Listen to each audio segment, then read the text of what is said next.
What's up, YouTube? Dark God back again with day 3 of my Academy Award breakdown and reviews today. We're doing Best Actor Award. 5 nominees like usual. I think it's a very top-heavy race. I think you have a couple clear-cut favorites at the top, and it does peter out a little bit. Not saying that all 5 weren't amazing performances. I just think you do see a couple clear front-runners in this. That being said, we'll get right into it. First nominee is Timothée Chalamet from Call Me By Your Name. Great film. This kid did an amazing job of navigating his way through 2 relationships, or actually 3 relationships if you look at it. The relationship with Armie Hammer, the relationship with his girlfriend, the relationship with his parents. And it's just basically the story of a kid trying to navigate his way through life, basically, growing up and everything, and he's getting all these different feelings and everything's changing on him. You know, he's just having different views on his relationship, like out of nowhere, basically. You know, somebody just, meeting Armie Hammer just introduced him to that, basically. I guess, for lack of a better word.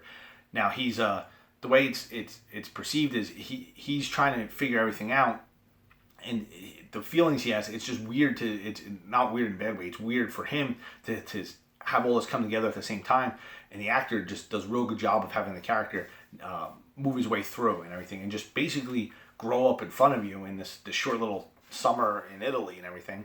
But he does a really good job. Now, usually the foreign award or foreign nominee is usually in the Best Actress or Best Supporting Actress, so it's good to see it moved over to the Best Actor category. I know the Academy doesn't have like parameters of, we have to have the foreign award, 1 foreign nominee, but it always does seem like they do have that 1 foreign nominee that a lot of people, like casual viewers, will say like I never even heard of this film, I don't know this person, but it's good to see that it's moved over to the Best Actor spot. And I do think Armie Hammer should have got a Best Supporting Actor nom. I mean, I'll talk about that in that video when I make it. But it is good to see that Timothée Chalamet got nominated for this.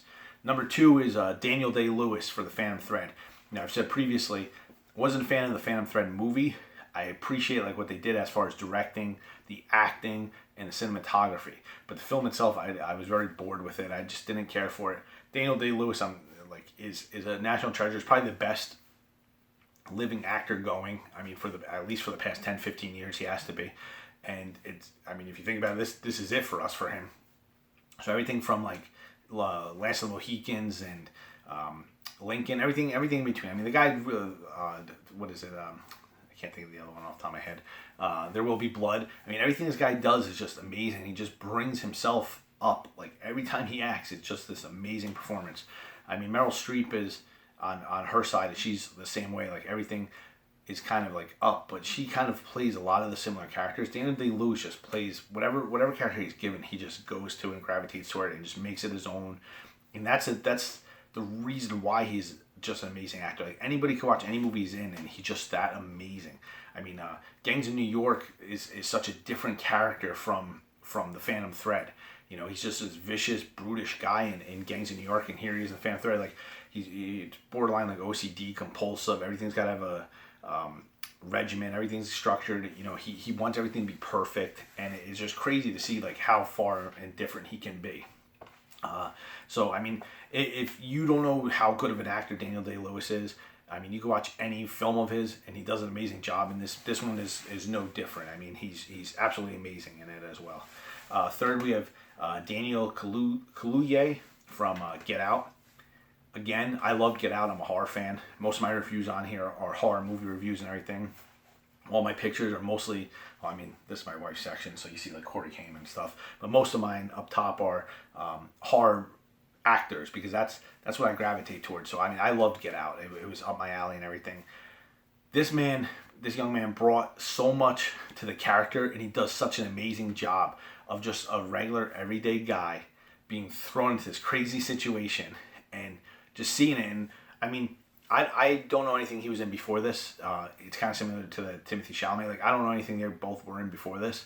So to see them come out and just be this good right off the bat, I mean, this kid just he's able to act, incredibly scared, which isn't hard with what's going on in the film at the time.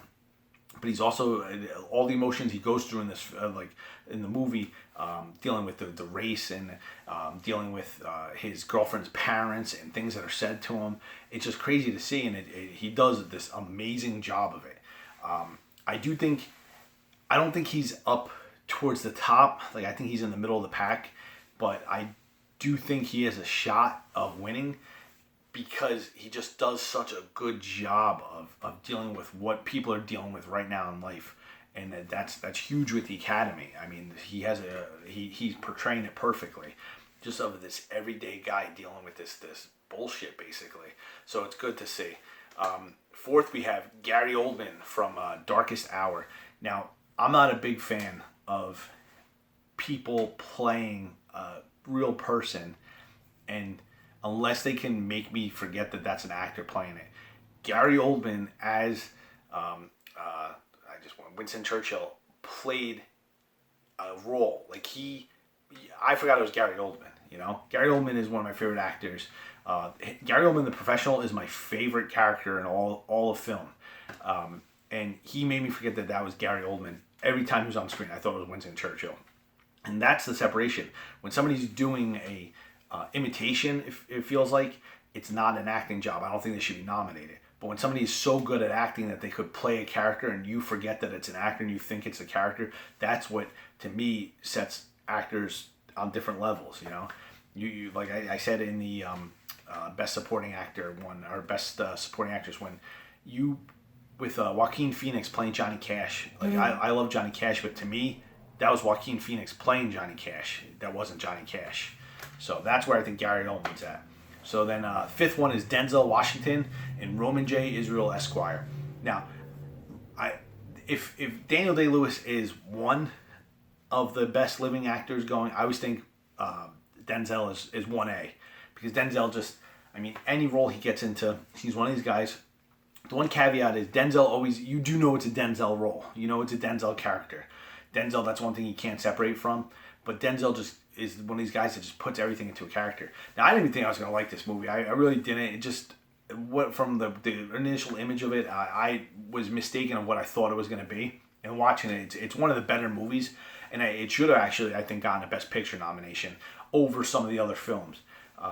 That being said, like, again, he just brings this character out. Like, he just does this, like, he's also borderline like OCD and compulsive and has a little bit of like Asperger's, it looks like.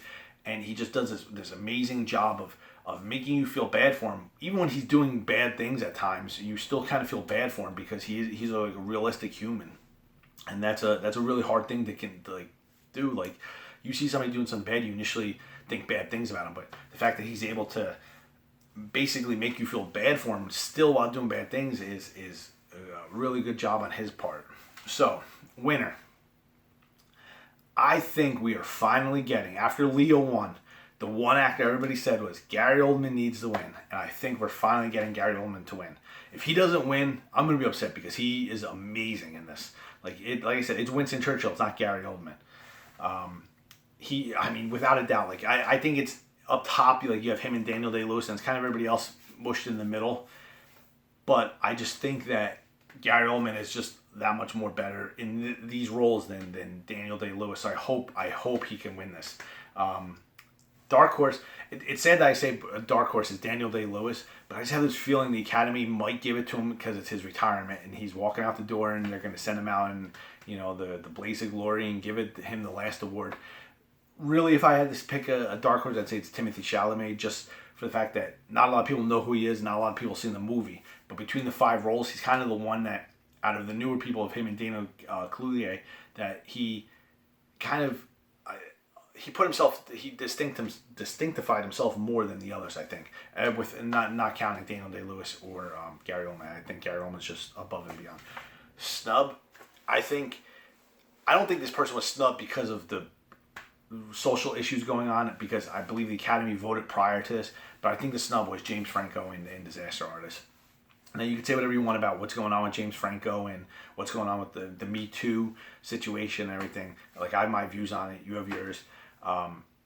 I think his acting performance aside was just phenomenal. And I could have seen him above Denzel. I could have seen him above Daniel Kaluuya. I could have even seen him maybe above Timothée Chalamet.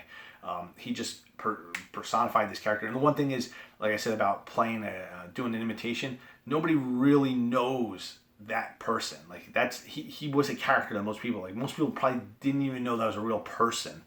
until they saw that movie.